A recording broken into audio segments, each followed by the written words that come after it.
Because right now we're only 2 seasons in, and it takes a long time to get through seasons because it's only one episode a week. It takes 15 weeks at a bare minimum. And um, anyway, so Frozen Tundra Finds is a lot of fun. Work is crazy today. Oh, geez. Uh, what do you is you're at work doing? Question mark. I know how to speak English. I know my work today was pretty uneventful. I think I mentioned this earlier, but it's just us uh, making sure we know HTML, CSS, and Java because apparently the people that hired us didn't triple check that we know what we're doing, or they wanted to make sure that we really do know what we're doing and we weren't just bluffing during the technical interviews. Oh, you run tech support. All right. That's fair. I would have gotten a tech support job if I wouldn't have been able to find a a programming job after I graduated. That's fair. It it's an adventure. What do I do? I'm a programmer. I'm a programmer. Like I'm at a contracting company, and they're currently running us through a training program, but the trainer for said program, due to administrative changes, and things of that nature, he's offshore at the moment. What is my hair doing over here? It was doing a thing, and I don't like the look of it. There we go. Now it's good. Um, but he's offshore until next week, I think. Until the 22nd, I know for sure. So he can't train us yet, so they're just giving us this time to make sure we did, in fact, know what we said we knew and what we kind of showed we knew over the technical phone interviews, which is fine, because there's such a wide variance of uh, expertise in the room. Like some people, like myself, are really good at Java. They're well versed in the language. Other people have only worked in Java adjacent languages, so they need to learn Java. Other people entirely have their master's degree in programming, and I go, wow, that's a lot of school. What are you doing here at this entry level position? But still, especially once the actual training process kicks off and we start learning how to use like the things they want to teach us, like Amazon Web Services and a bunch of other like pretty high level stuff. Like machine learning is something we're actually gonna be able to have an opportunity to learn about, which I am pumped as heck about. I love machine learning as a concept. I wanted to learn about it since the second I learned that it existed, and I didn't get to tinker with the libraries at all during college because of lack of time. And I'm so pumped to learn about it. Let's go. But for now, it's just kind of boring. It's just kind of, man, we're going over things that we already know. But once we actually get into learning new things, I'm definitely gonna be enthused again. Me, I'm amazing. I certainly try, and I have my moments. Oh, but programming, my friend, is much like any other skill of making. It just takes you some time to pick it up. It's not it's not hard. It's like it's like learning to make furniture as an example. Like that's also something I dabbled in uh middle to high school is building furniture. It's like building furniture. It's daunting at first, but as you spend time with it, it gets easier and easier, and soon it just kind of becomes second nature to make things like that. Like as an example, I right after learning how to make like graphical interfaces with Java, I was talking to a pal and they were like, "Hey man, you want to play Dungeons and Dragons?" And I was like, "Heck yes, I want to play Dungeons and Dragons." Went and got the player's handbook, went and found some character sheets, and I went, "Shoot, I don't have any dice." So I sat down for 30, 45 minutes and made a set of dice. It's programming. There's a reason that it has trade schools on the coast now. it's like a trade, man. You just make things. It's like making things with your hands. That's what I love about programming. Is I've always loved computers. They've always fascinated me, and I've always loved making things. It's something I treasure dearly when I get to work on a large, big project or set myself a big ambitious goal and then see it come together. That's one of my joys in life. And when I realized in high school that programming is just being able to make things on the computer without, having to, deal with learning how to, train your hand to draw or something, I had to. I had to. It was immediately something I knew I wanted to do. And when I learned like how the workspace works and how you're expected to work as a professional in the programming space, I knew that was my degree. I went into my CS degree not entirely sure, but as soon as I learned how well the uh, you know mentality of professional programmers meshed with how I work as a person who works on things, I was I was sold. It was my job. Like that and the fact that the way you work professionally as a musician would not have worked for me, but I talk about that in videos that are already on the YouTube channel. So I won't go too far into it because I've gotten really deep about it before. That reminds me of how I felt before getting burnt out. Were you like um did you like really enjoy making things and you didn't give yourself enough time to rest and burn out? Out of curiosity, what things were you a maker of, and how long has it been since you burn out? Because that's really an unfortunate situation. And that's something I really hope I don't ever run into as a maker of things. Burnout is such a difficult thing to deal with as a creative person, and it because of the constant algorithmic pressure, especially from some sites that want you to post often as possible to get any kind of promotion, to get eyes at your stuff. Burnout's a really severe risk in this day and age. There's so much push for do more than you can, do more than you can, do more than you can, don't get any rest, that people are really getting fried, dude. It's dangerous. And that's something I worry about with YouTube, is if I don't sync my YouTube production schedule to be opposite, the 2 or 3 weeks at a time I'll be doing scrum runs for programming, uh, I could pretty easily burn out on either of those things, and that scares me.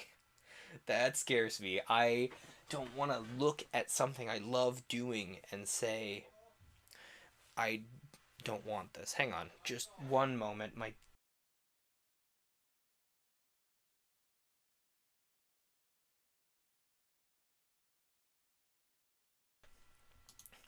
Sorry about that. Dangers of living at home, unfortunately. Anyway, imagine I'm not complaining, but here it goes. Oof.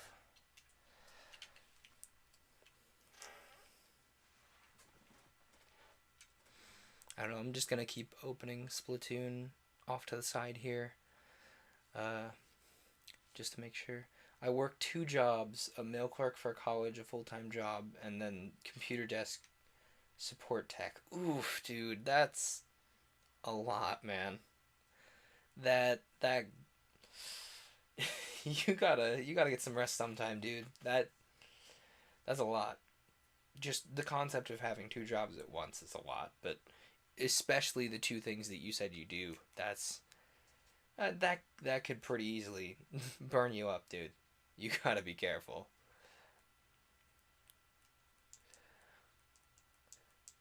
I don't know.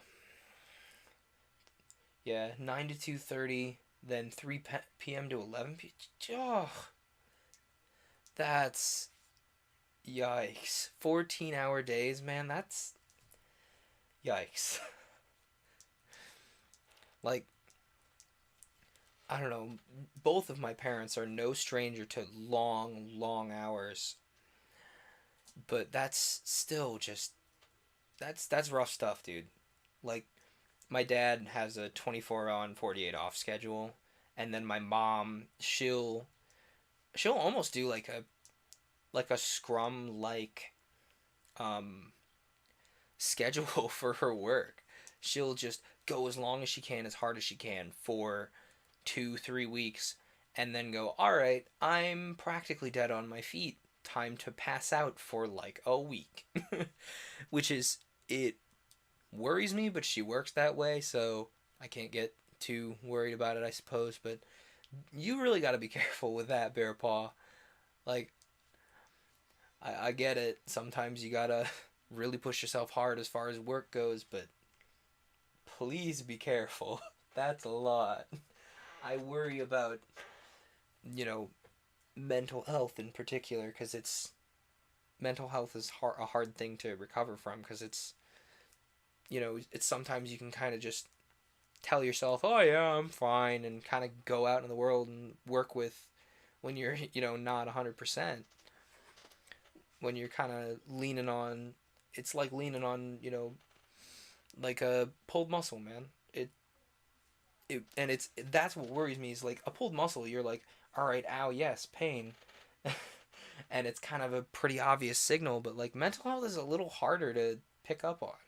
So you got to be careful with that kind of thing, especially in, this sort of climate where getting treatment for that is not, everyone is too jazzed about it, and like I don't have much room to talk there. I'm a stubborn old man and probably don't get treatment for a few things, but I'm handling my symptoms fine, so it's fine. And I don't want to get into that on camera ever, probably. Just feel tired most days and push through. I used music and art to relax where I can. All right, that's good. That's a good choice. Video games help too. Of course they do.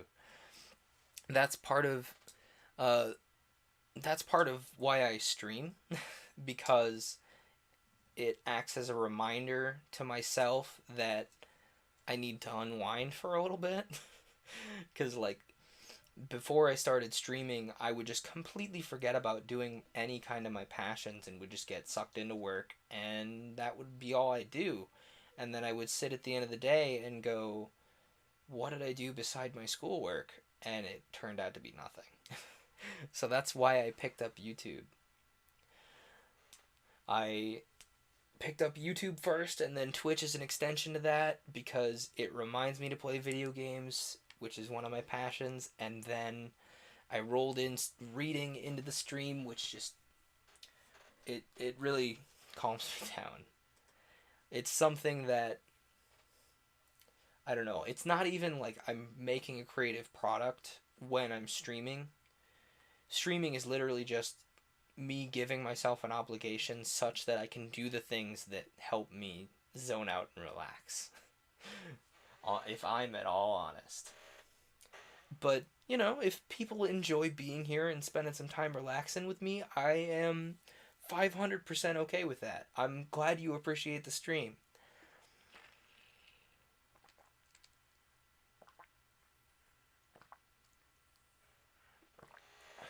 I don't know. It's surprising just how many people tune into the reading streams, especially. Like, I'm the sort of person, I love a good let's play, man. I love watching people play games that are unfamiliar to me and that I don't have the funds to buy. Plus, they're occasionally trying to be like funny or like relaxing and stuff. It's a good time. I love let's plays. I love it as a conceptual form.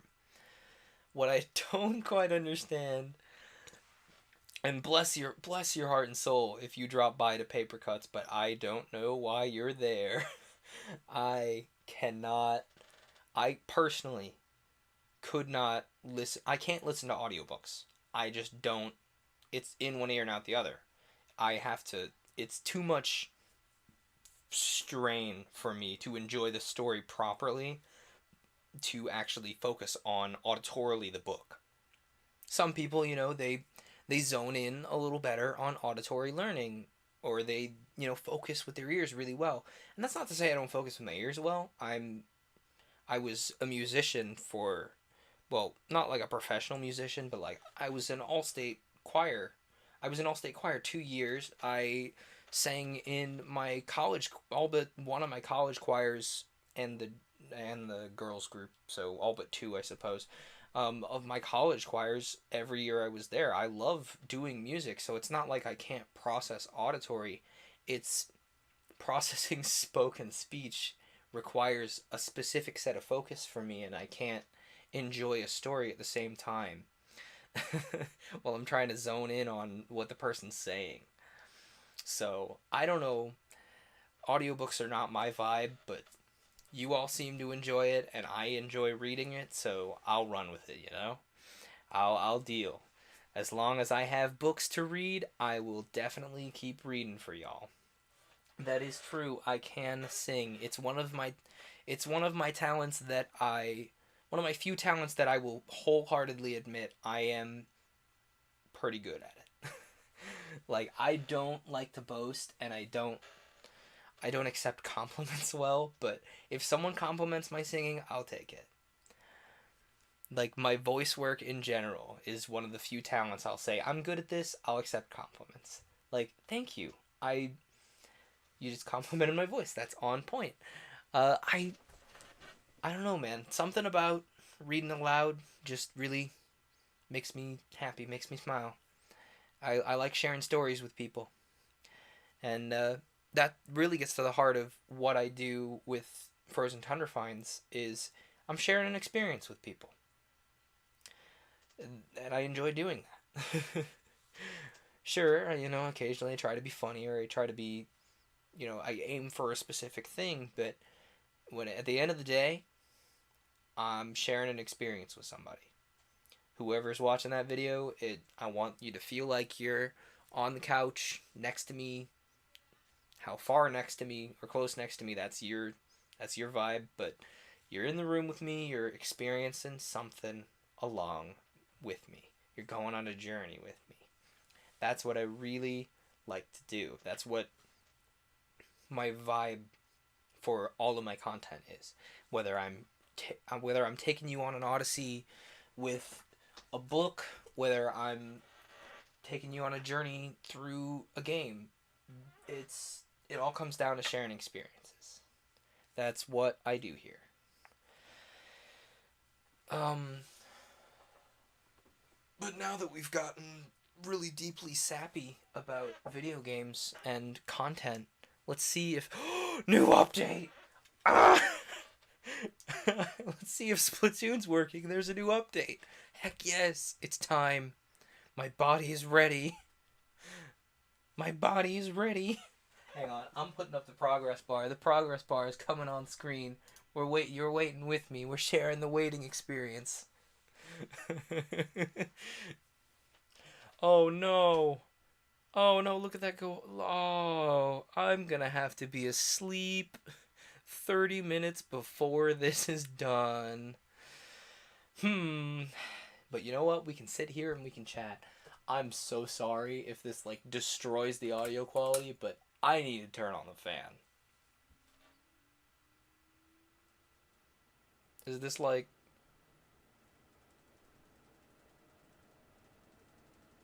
Oh, this isn't even that bad.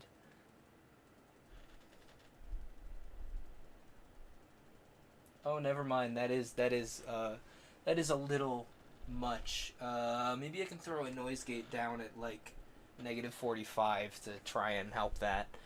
If I can remember how to do that.